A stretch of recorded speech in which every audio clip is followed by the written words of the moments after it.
I tried to be a wingman during my bachelor party. You know, we went to gamble, and he took y'all's money. And there's these two attractive girls. You know, we were in the casinos, and they kept on playing coin dozer. Right, and I was like, you know, hyping up. I'm like, yeah, you know, you guys like to eat food. You know, my boy here is a sushi chef, this and that. And, you know, when Joey was like, dude, how are you guys so good in coin dozer? One of the girls said,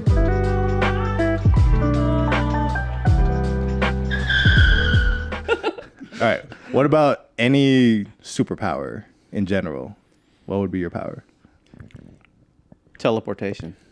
Oh man, that's a good one. That's good. Yeah. So That's a good one. we were talking about this. We were saying, would you be willing if you could teleport from, you know, just to the other side of the world? Because like I'm talking about like visiting relatives. Like it just takes over 24 hours. Right. To travel. Yeah.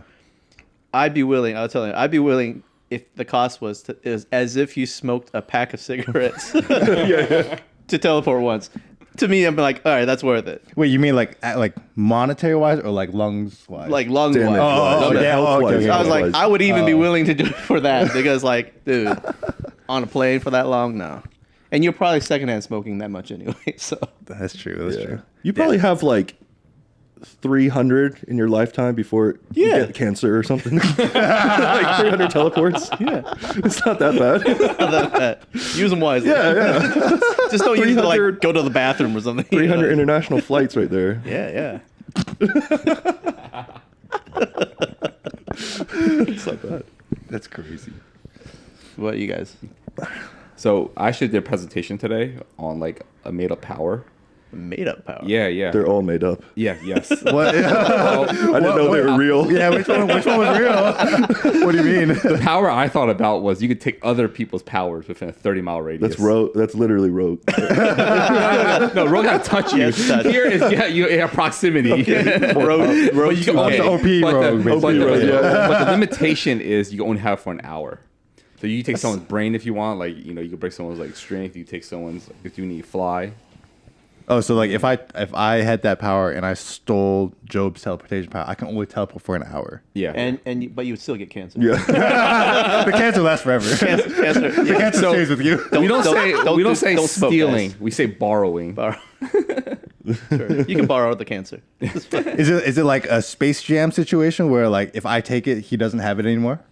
No, we can share it. Oh. Oh, okay. So just say you know if you need teleport or we just all get borrow cancer it. together. Yeah, we can teleport and get cancer together. Okay. That's a pretty good one. Yeah. How about y'all? This is a guy who can't decide what he wants. I know, literally. You want everything. You want Yeah, everybody's, yeah. yeah. Like, it's not- I can't say like I'm Superman, right? That's like too many powers in one. Oh yeah. That's too much. That's One too much, power? yeah. one power. One power. You have one of Superman's powers. I'm going like Professor X then. Ooh. Dang. Just read mind, control people's minds. Okay. You know, like stuff like that. Yeah. That's You also want to be in his wheelchair too? No. I don't want to walk. That's the only part I don't want. Yeah. So like Jean Grey. But in order to Yeah, get his there you go. power, would Yeah. you be willing? Not to be in a wheelchair. That's the only thing that's making him not OP. He's in a wheelchair. Can't get away. Well, why can't he just mind control his legs to work? He can't defeat himself. He's too strong. He can't control himself. Because he can control other people. So why can't like he can mind control himself to like I can walk? Oh no. So I thought, yeah. I thought because the bullet hit him in the spine, so he doesn't have any like connection. Oh, that'd be okay, a good- Remember because Good explanation. Yeah. Magneto, like someone shot at Magneto, but And then he like ricocheted. deflected it. Yeah. I would be probably Juggernaut. You have to look like him too. Wear that helmet. the dome head. Oh my god. Dude, but he's like, yeah, like I would want that superpower. Be able to run real fast at a wall. He's unstoppable. Like Basically, nothing can he's stop a him, bro. truck, yeah. Yeah. That'd be insane. Do you think the Hulk could stop him? Oh, that's a good question. Because then you could just be the Hulk. Hulk versus Juggernaut. I feel like Hulk. I feel like overall, Hulk, could stop him probably. I Yeah. don't know if Juggernaut's just running full speed. I don't think anything can stop him technically. If it was like a fight, I think Hulk could Hulk stop wins, him. yeah. But if it's like a head-on collision, like they're just running at each other, like just to see, I think Juggernaut Yeah, would, I think so. would truck Yeah. him for sure. Yeah. I mean, all Hulk got to do is take off his helmet. and then start beating him in the face. Hulk, you mean Juggernaut? Yeah. That's a Hulk. Oh no, yeah, that's what we were saying. If they fight, Hulk is Yeah, probably yeah, gonna yeah, win. yeah. Oh, just running together. Yeah, but if they're just like head-on collision, I think Juggernaut can't be stopped. So he will much. still like go through the Hulk on that. Yeah. But I don't know if I want to wear the helmet. The helmet looks so dumb. Yeah. So your superpower isn't specific to strength, because then you could have just taken Yeah, Hulk. you just want to You're run through things. run through things. Is your superpower to run through But he's things. also super strong. He too. is, yeah. But you could have chosen so many other stronger characters. Just strengths. Or you could have just said, I want super strength. Yeah. I think secretly he likes the helmet. I think that's why. I mean, at least I didn't pick the guy in the wheelchair. So. Dang. Well, which one's worse, the helmet or the wheelchair? Yeah, you got the helmet, you got the wheelchair, I got cancer. And he's He getting all gets three. everything. He gets all the good stuff. He's in the wheelchair with a helmet and with cancer. cancer. Yeah, when you take our powers, you get all of those weaknesses together. So you're stuck in. I can wheelchair through anything as fast as I can. Yeah, what if you combined like Professor X and the Juggernaut? So he can wheelchair. He just can't be stopped. He's just rolling around. No one can stop him.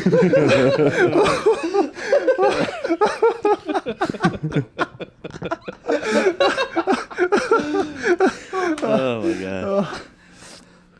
That'd be the most useless power.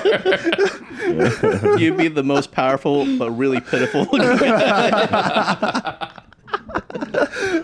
That should be your made-up power for your presentation. Like, guys, my made up power backfired. All right, I don't want that anymore. That's good. Well, okay. I was gonna use that to segue into a more serious topic, but that was yeah. Because me and Derek, we were talking about this podcast and like just talking about the topics, and we wanted to talk about the gorilla and stuff like that, but we also wanted to talk about strength, right? And just like all of us being men and all of us, like we all work out and we all like we all kind of grew up together.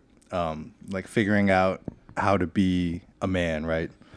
So I guess like for me, like personally, one question that I've always kind of like wrestled with, I guess, or like kind of like been working on figuring out is like, what does it mean to be strong, or what does it mean to be like a man? So I wanted to kind of pose that question to you guys too and get your thoughts and opinions. What do you guys think about that topic?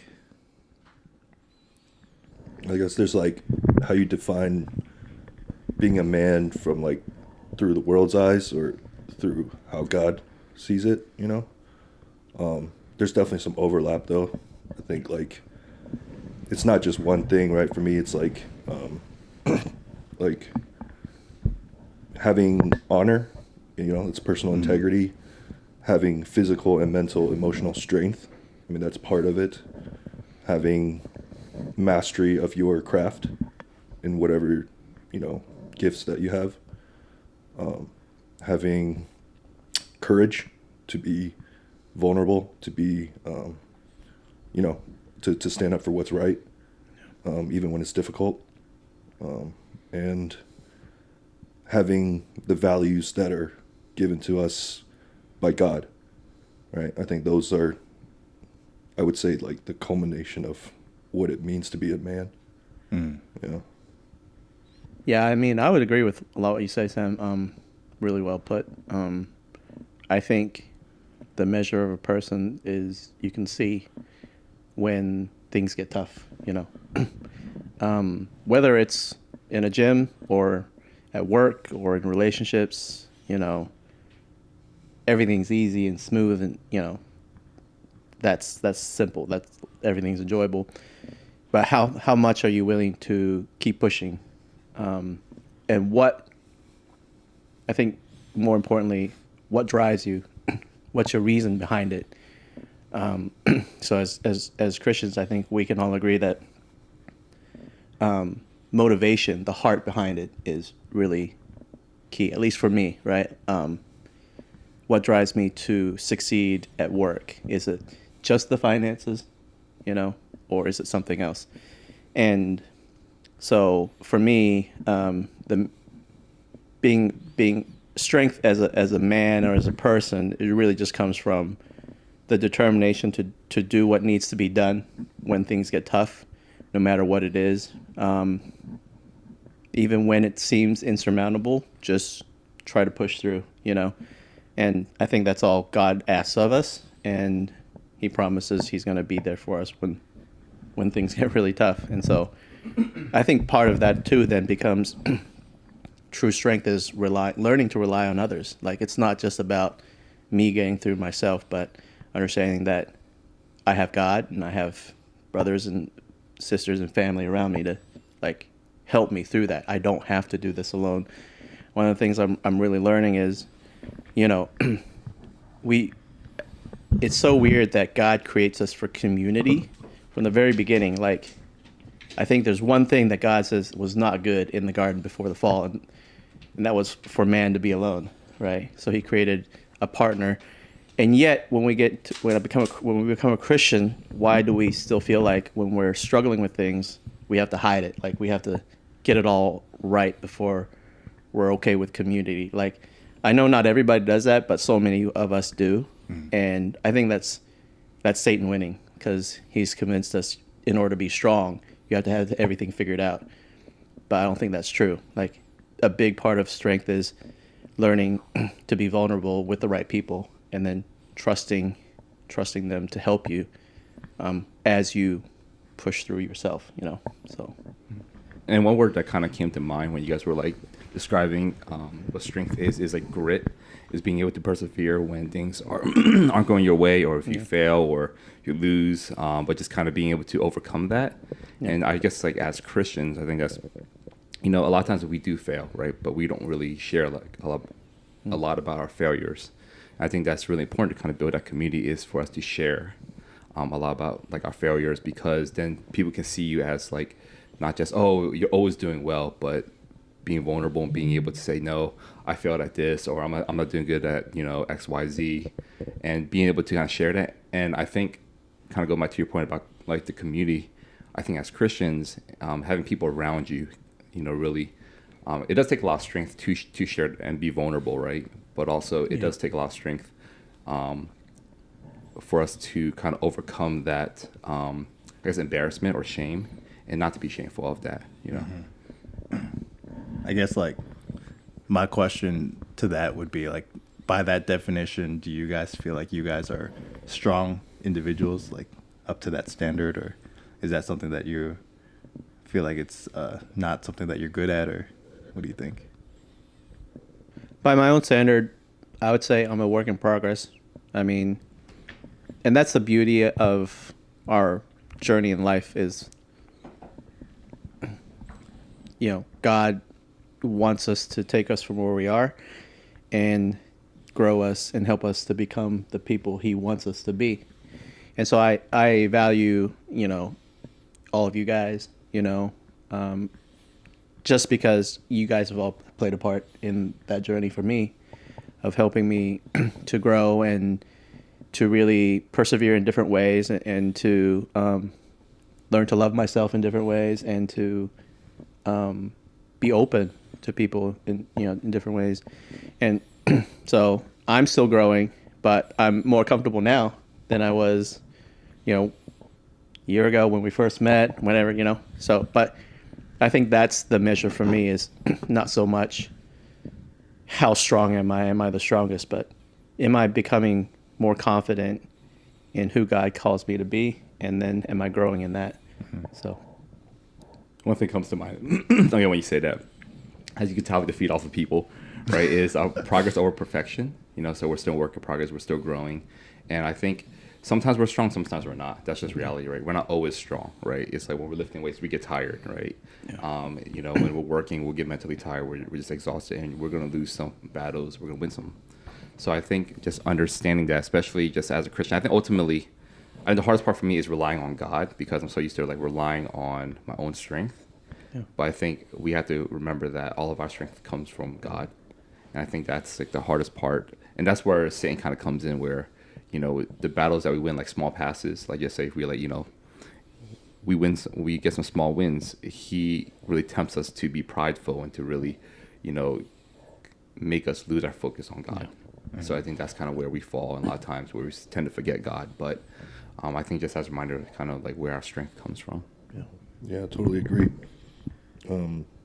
Yeah, same thing, work in progress, but understanding, trying to consistently recognize what your weaknesses are, like instead of just like blindly trying to work on whatever it is that you feel like you need to work on, getting a good grasp of like, okay, I need to rely on God more in this way, because that's this is an area where maybe I lean on my pride too much, or I lean on my body, and those things. But understanding, like true strength comes from God, who He's called me to be, and His plan for me, those types of things. Just focusing on that aspect. Amen.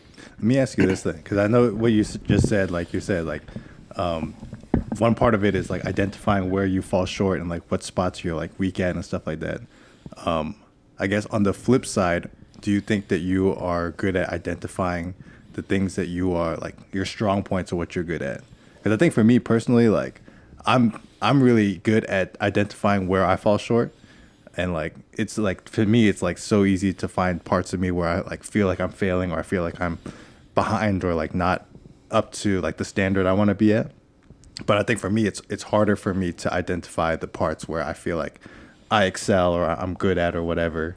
So I guess for you guys, like, do you feel like it's easy for you guys to see where you're like, oh, I know I'm good at this though. Like this is where I shine.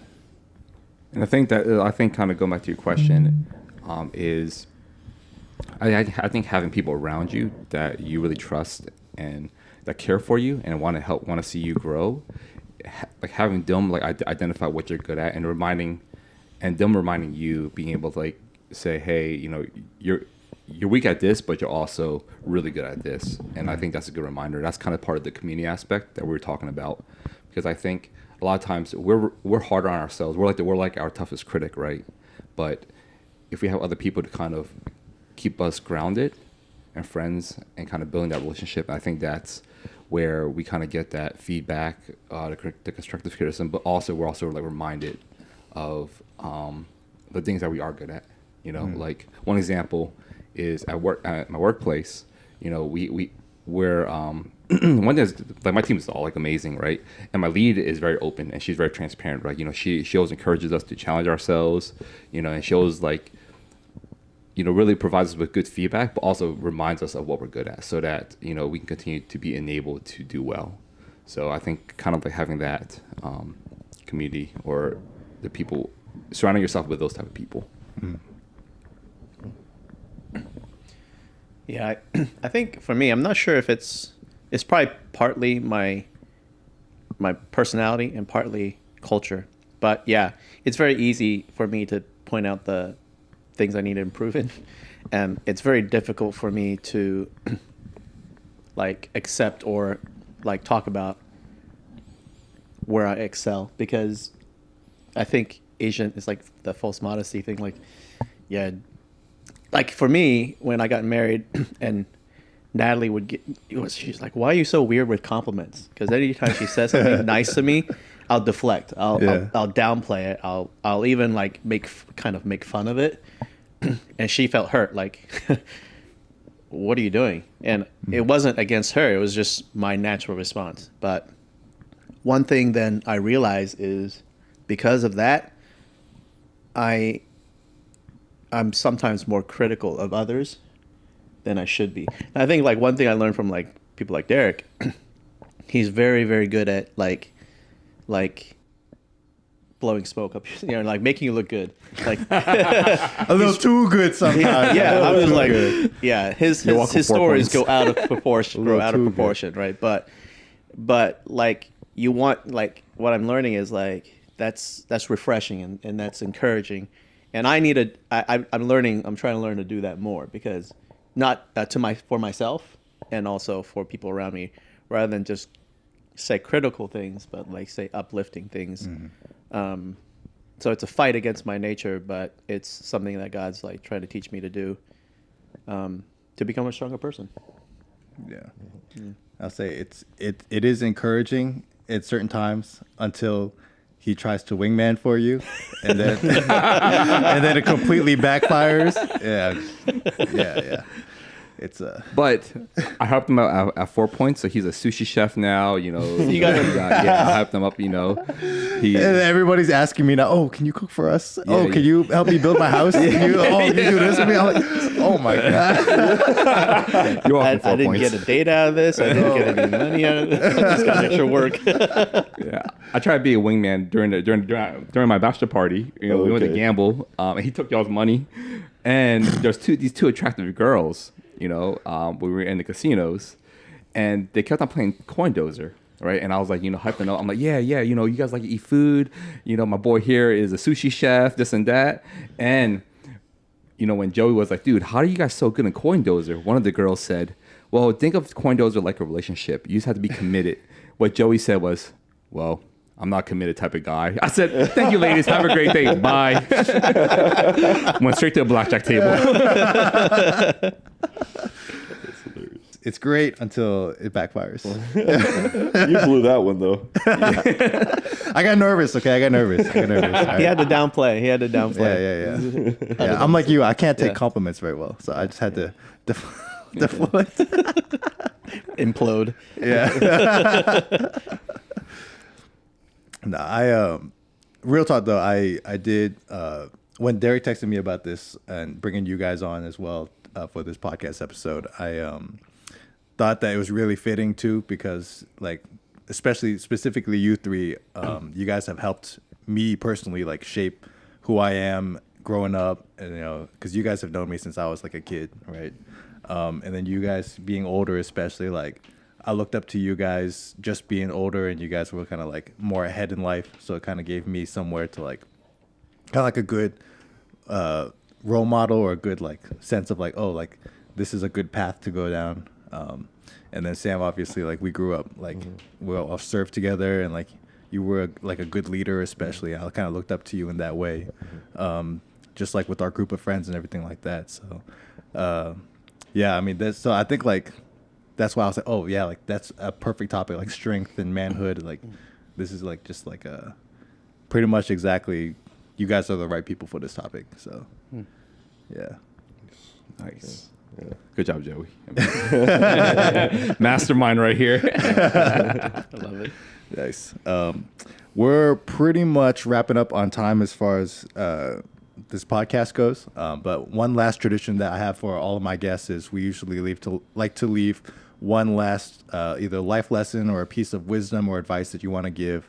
If you could kind of sum up just like one thing that you like, oh, this is something that I learned throughout my life. What's something that you would share to the world or to me or to anybody? I guess like the past few years have been pretty crazy for me personally. So it's like, I guess like the whole like, you know, like where you try to make plans in life, you know, it doesn't really always pan out the way you expect. And I think that's okay. You know, like I think we all have expectations in our life, hopefully, to some degree, but at least through my world lens, like God has a bigger plan for you, whether that's in your eyes maybe good or bad at the moment. Trusting in God and just planting your feet in the path that He leads for you. And it could be scary, but I think it's just one of those like Nike just do it moments where you just kind of have to go for it and trust that, you know, His intentions are the best for you, regardless of what happens. So, I mean, I think that's one of the bigger lessons I've learned like the past year or so. I think there's a lot to say. I think you can't go wrong going back to God's word of these are the greatest commandments: love God and love others. You know, you guys know 14 years in ministry. It's you know, church setting and things like that. And then you're like, oh yeah, okay, so that applies for sure. Okay, But the reality is, I mean, God's truth transcends, religion, secular, whatever you're doing, every relationship. When you just treat people right in the way God wants you to treat them, then it brings prosperity and blessings to everyone. And sometimes that does mean stepping out of your comfort zone and doing the hard things, like telling somebody hard truths or hearing hard truths from other people and receiving it. But there's so much growth in those moments when, again, it's when the pressure mounts and you get uncomfortable and you still trust God and believe that his word is good and you follow it, then the results that come out of it, the blessings that come out of it, oftentimes it's not the way you think you're going to be blessed or it's going to come out. But when you realize, like Sam said, like God's plan is so much bigger. When you realize what that plan is in hindsight, you're like, oh, yeah, that's so much better than what I had hoped for. I just couldn't see it in that moment. So yeah, I would say that's something that it's a very simple truth that's really hard to live out because we're constantly fighting ourselves, It's like you're talking about 100 people versus the gorilla. Well, I'm the gorilla that gets in my own way, like trying to stop myself from like doing what God wants. So defeating that gorilla every day, I guess. So I think for me, as I'm growing older and kind of going through different life stages like Gemma and everything, I'm starting to realize that time is such a valuable asset. So I guess one wisdom is invest your time in people who genuinely care about you, and don't waste your time with people who don't or who they're not going to build you up, or they're not really going to like help you in any way, because like, again, I was more under impression that you always have to be like around people and like, oh yeah, like if this person calls you this and that. But I think as I'm getting older, I think it's really about deepening relationships with people and really investing in time, because, life is really short. And just seeing Gemma grow up, right? She's 3 years old already. I'm like, holy crap, dang, I don't got like technically until she's a teen, until she moves to college. And I'm like, I was talking to this with one of my friends. I'm like, life is actually pretty short. People think that you live up to 100, but in actuality, most like your good years, is probably going to be like below 80, right? So it's like time is so short. So really invest in people who truly care about you, who's able to kind of encourage you, give you good feedback, but really deepen relationship with you.